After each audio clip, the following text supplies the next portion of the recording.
우리 친구들 안녕하십니까? 오늘 신명기 14번째 시간으로 우리 함께 또 만나게 됩니다. 제가 본문 말씀 읽어드리면서 우리 또 함께 말씀으로 나아가는 시간 되기를 바랍니다. 신명기 5장 1절에서 7절이에요. 제가 읽어드립니다. 말씀이 뜨니까 우리 같이 읽으면 참 좋을 것 같습니다. 시작. 모세가 온 이스라엘을 불러 그들에게 이르되 이스라엘아, 오늘 내가 너희의 귀에 말하는 규례와 법도를 듣고 그것을 배우며 지켜 행하라.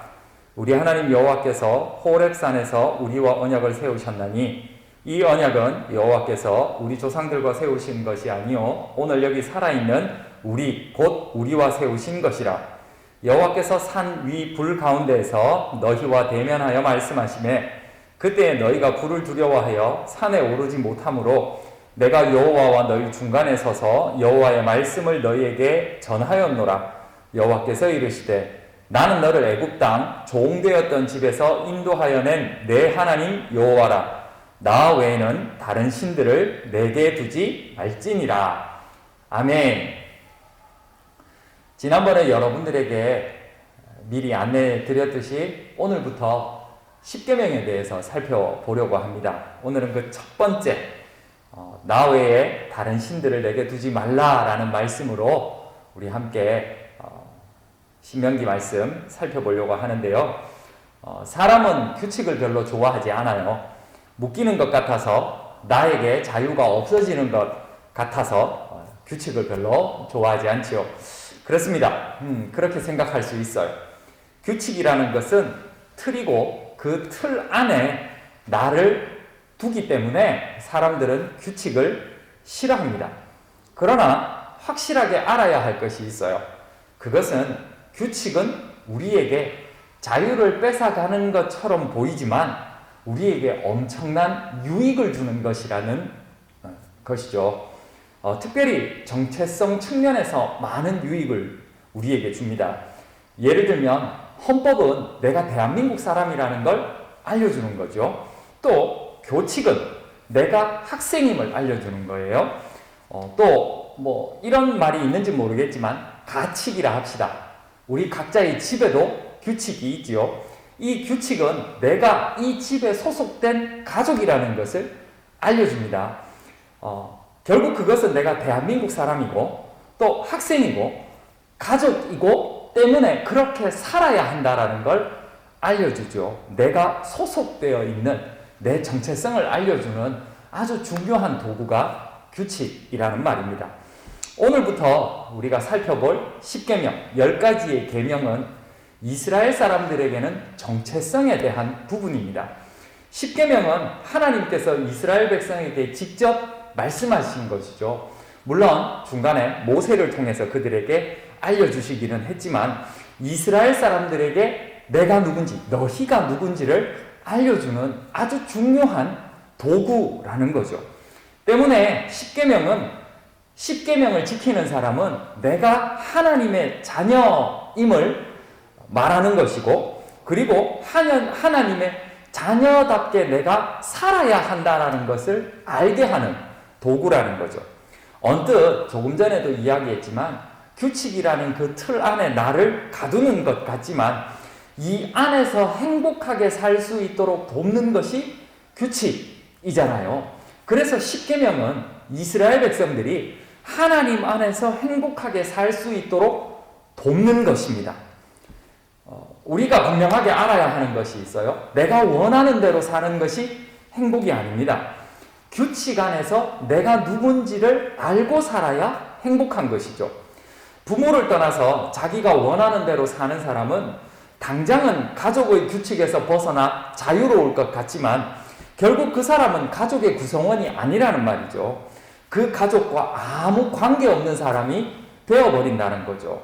때문에 십계명은 하나님께서 이스라엘 백성을 규칙이라는 틀 안에 가두기 위해 주신 것이 아니라 하나님과 함께 살아갈 수 있는 방법을, 그 길을 제시하는 것임을 여러분들이 꼭 알고 있어야 합니다. 특별히 오늘 십계명의 제일 처음 하나님만을 섬기라고 이야기를 하죠. 하나님 외에 다른 신들을 두지 말라고 이야기를 합니다. 기독교에서 믿음을 굉장히 강조하는데요. 믿음은 얼마나 열심히 믿느냐가 중요하지만 그보다 더 중요한 것이 내가 누구를 믿느냐 하는 겁니다.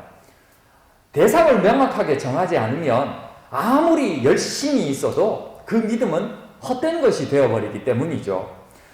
정말 많은 신들이 사람들은 있다고 이야기합니다. 미야자키 하야오 감독의 센과 치히로의 행방불명이라는 만화 영화를 보면 정말 많은 신들이 등장해요. 그리고 과거 우리 조상들도 집안에 많은 신들을 섬기고 있었어요. 부엌에 가도 신이 있고, 안방에도 신이 있고, 대청에도 신이 있고, 장독대에도 신이 있고, 정말 많은 신들과 함께 살고 있었습니다. 성경에도 많은 민족들이요, 많은 신들을 섬기고 있어요. 그 중에 이스라엘 백성은 그 믿음의 대상을 하나님 한 분으로 특정합니다. 대부분의 종교는 여러 신들을 믿는 것을 허용해요. 하지만 기독교는, 이스라엘은 오직 하나님만을 유일한 신이며 다른 신들을 믿어서는 안 된다라고 규칙을 정하고 있는 거예요. 이것은 앞으로 소개할 9가지 규칙의 가장 기본이 되는 겁니다. 십계명의 가장 기본이 되는 너 외에 다른 신을 섬기지 말라. 이것이 가장 기초가 되기 때문에 이렇게 제일 먼저 소개를 하고 있는 거죠. 하나님은 창조하시고 다스리시는 하나님이십니다. 이 하나님을 다른 신들보다 우월하게 섬기는 것은 하나님의 입장에서 보면 정말 웃기는 이야기가 될 거예요. 그래서 하나님을 예배하고 하나님 외에 다른 신들을 다 없앨 것을 하나님은 요구하고 있는 거죠. 과거 이스라엘은 이집트에서 노예 생활을 하고 있었어요. 그런데 하나님께서 모세라는 사람을 통해서 그들을 종으로 살고 있던 그들을 탈출시켜 주십니다. 그리고 해방시켜 주세요. 여기서 해방은 완전한 해방입니다. 그들을 다시금 잡으려고 쫓아오는 이집트 군인들을 물에서 완전히 몰살시켜 버려서 더 이상 그들을 쫓아오지 못하도록 하나님께서 만들어 주시거든요. 그래서 하나님은 이스라엘 백성들에게 이야기합니다. 너희들이 다른 신을 믿어야 할 필요가 있냐? 지금까지 너희 힘으로 할 수 없었던, 너희의 능력으로 할 수 없었던, 너희의 지혜로도 할 수 없었던, 많은 인원으로도 할 수 없었던 그 이집트에서의 탈출을 나 하나님이 해내지 않았느냐? 그래서 너희에게 자유를 주지 않았느냐? 그래서 하나님 한 분만을 믿는 것이 당연하지 않겠느냐? 다른 것을 믿어도 소용없지 않느냐라고 하나님이 말씀하고 있는 거죠. 물론 여기서 다른 신을 섬길 필요가 없다고 말하는 것은 다른 신들이 있기 때문에 그런 것은 아닙니다. 요거에 대해서는 제가 다음에 또 한번 설명을 드릴 거고요. 자, 오랜 세월이 흘렀습니다.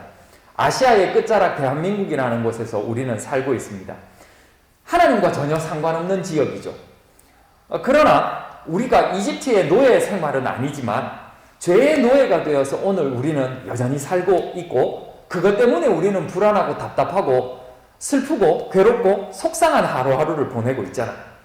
이것에서 벗어나기 위해 우리 얼마나 많은 노력을 해봤습니까? 내 힘으로, 내 능력으로, 또는 누군가의 도움으로 내가 가지고 있는 것들을 사용해서 우리는 거기에서 벗어날 수 있도록 노력을 해봤어요. 그런데 그 결과가 뭡니까? 벗어날 수 없다는 것을 아는 것밖에는 없었잖아요. 이런 우리를 위해서 하나님께서는 이미 2000년 전에 하나님의 아들인 예수 그리스도를 이 땅에 십자가의 제물로 우리의 모든 죄를 감당하신 그 대속 제물로 이 땅에 보내주셨어요.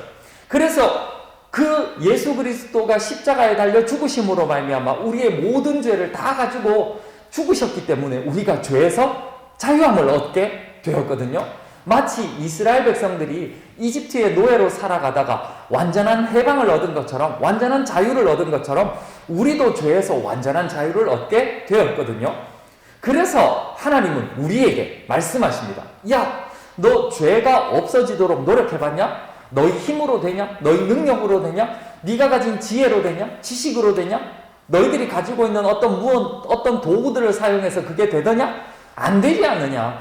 죄를 없앤 유일한 존재는 나 하나님이다. 그러니까 너희들은 그 하나님 한 분만을 믿어도 족하지 않겠냐라고 오늘 우리에게 이야기를 하고 계시는 거예요. 십계명은 그래서 이스라엘 사람들뿐만 아니라 지금 이 시대를 살고 있는 예수님을 믿는 사람, 하나님을 믿는 사람들에게는 하나님의 자녀라는 정체성을 주는 아주 중요한 규칙이 되는 겁니다. 이 하나님의 자녀라는 것은 당연히 하나님을 섬기는 사람들에게 해당하는 거죠. 많은 사람들이 하나님의 이름은 들어보고 그리고 십계명이 뭔지도 알고 있지만 그들이 하나님을 믿지 않고 십계명을 그의 삶에 적용시키지 않는 것은 그들이 나와 그들이 하나님과 아무런 관계가 없다고 믿기 때문이죠. 하나님이 나의 죄, 나에게 죄가 어디 있어? 나는 죄 없어. 그리고 이 죄는 내가 절제하면서 내가 힘을 내면 죄와 멀어질 수 있어라고 생각하는 사람들과는 아무런 관계가 없는, 이것은 내 힘으로 어떻게 할 수 없어요 라고 고백하는 사람들에게만 해당되는 그런 규칙인 거죠. 그래서 오늘 이 하나님께서 우리에게 알려주시는 이 첫 번째 규칙은 과거 이집트 사람들에게만 이집트에서 노예 생활을 하던 이스라엘 사람들에게만 적용되는 것이 아니라 21세기를 살아가는 오늘 우리에게도 고스란히 적용되어지는 규칙이라는 거죠. 그 규칙 안에서 사는 사람은 하나님을 인정하고 사는 사람이고, 그리고 그 하나님을 인정하고 사는 사람들은 나중에 하나님께서 허락하신 예수 그리스도께서 대신 죽으심으로 말미암아 우리에게 선물로 주신 영원한 생명과 하나님의 나라를 누릴 수 있게 되는 거죠. 그것이 십계명 첫 번째를 지키는 사람들에게 주시는 선물인 겁니다. 오늘 우리가 살펴본 이 첫 번째 계명은 하나님과 사랑으로 맺은 특별한 규칙으로 하나님의 사람만 지키는 규칙입니다. 그런데 이것은 결국 그리스도인의 정체성, 예수 믿는 사람의 정체성이 되는 거죠. 하나님만 믿는 것은 그 하나님만이 유일한 죄에서 나를 구원해 주시는 분이며 나에게 영원한 생명을 주시는 분이며 또 하나님의 나라로 인도하심을 믿는 사람들이 뜻하는 거죠. 우리는 하나님 외에는 믿을 수 있는 분이 솔직히 없습니다. 그 누구도 우리를 죄에서 구원시켜 주신 분이 없기 때문이죠. 죄에서 자유를 허락한 존재가 없다라는 거죠. 그래서 우리는 하나님 한 분만을 믿을 수밖에 없다라는 겁니다. 다른 신들을 둘 필요가 없다라는 거죠. 토르도, 아니면 그 토르의 동생입니까? 이름이 갑자기 생각이 안 나네요. 어떤 신도 우리에게 구원을 허락해 주지는, 죄에서의 자유를 허락해 주지는 못했습니다. 그래서 우리는 우리 믿음의 출발이 여호와 하나님 외에는 다른 신들을 두지 않는 것에서 출발한다는 것을 여러분들이 꼭 기억하고 하나님을 잘 믿어가는 여러분들 되기를 바랍니다. 하나님을 믿는 것이 그리스도인의 정체성이라는 것을 꼭 기억할 수 있기를 바랍니다. 퀴즈를 드릴게요. 십계명의 첫 번째 계명은 하나님 외에 무엇을 두지 말라고 합니까? 하나님 외에 무엇을 두지 말라고 합니까? 세 글자입니다. 땡땡땡.